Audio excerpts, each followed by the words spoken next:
Just 62 days until the US election, and it's the end of the Labor Day weekend, which observers say marks a phase when more voters begin to really start paying attention to what's happening on the election trail. This as we enter the final critical leg of that race. Now, Harris plans to campaign this week in New Hampshire and Pennsylvania. Later in the week, Trump heads to Wisconsin. Both candidates have doubled down in battleground states. On Monday, Harris was at a joint event with Joe Biden, capitalizing on the president's image as Union Joe. They are targeting unionized blue-collar workers who make up a large portion of key voters in certain swing states. It's been the honor of my life to serve as your president. But in the defense of democracy, which is at stake, I think it's more important than any title.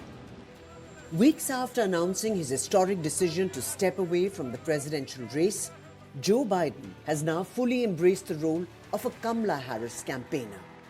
The duo tried to woo working-class voters at an event at a local union hall in Pittsburgh on Monday. Biden said that there is only one choice as far as the U.S. presidential race is concerned: Kamala Harris. The first decision I made, the nominee in 2020, was selecting her as my vice president. And by the way, it was the single best decision I made as president of the United States of America.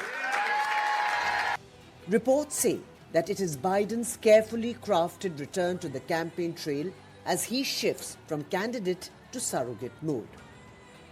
According to reports, Biden's advisors in the last few weeks have been going over what his plans on the campaign trail will entail. Biden will visit Pennsylvania, Wisconsin and Michigan over the next 5 days. All three are blue wall states where he beat former President Donald Trump in 2020 by a thin margin. Reports suggest that Biden will be promoting the Democratic Party's popular agenda items during these visits. The president is expected to spend a substantial amount of time in Pennsylvania, the state where he was born. Reports say that his allies are hoping that his political influence in the state can help Harris. During his visit to the state, the 81-year-old did not waste any time in vouching for Harris.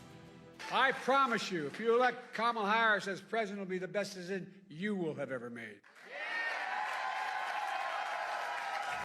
Interestingly, ever since ending his campaign, Biden has seen a small uptick in his approval ratings. Whether this influences Harris's approval ratings remains to be seen.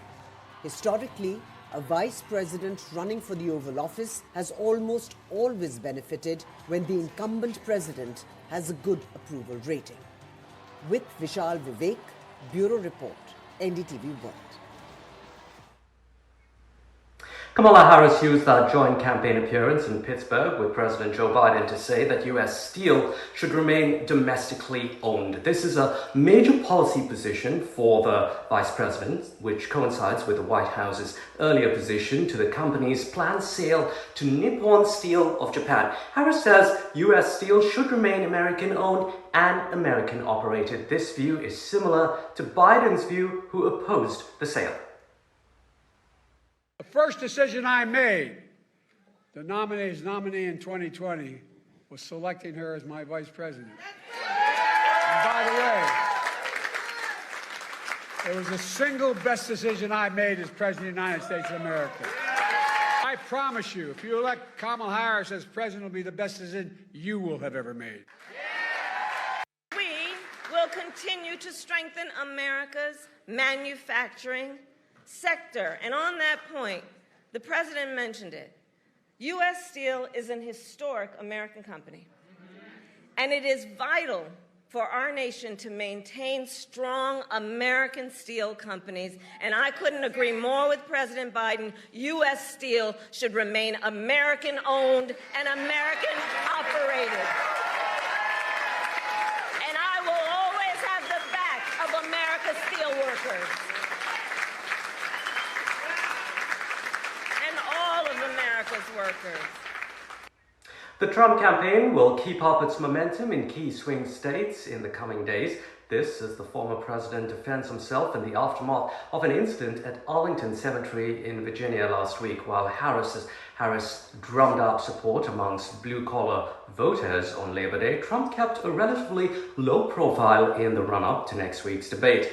Meanwhile, the Republican candidate continues to fight off backlash surrounding the Arlington Cemetery controversy, where he paid a visit to the gravesite of military personnel who died in Afghanistan. Trump has maintained that his staffers were blameless, pointing instead to Biden's many failings during the U.S. withdrawal of Afghanistan. A cemetery worker was reportedly shoved by a Trump employee at the gravesite, and Trump is also under fire for taking pictures in a part of the cemetery where political campaigning is banned under federal law.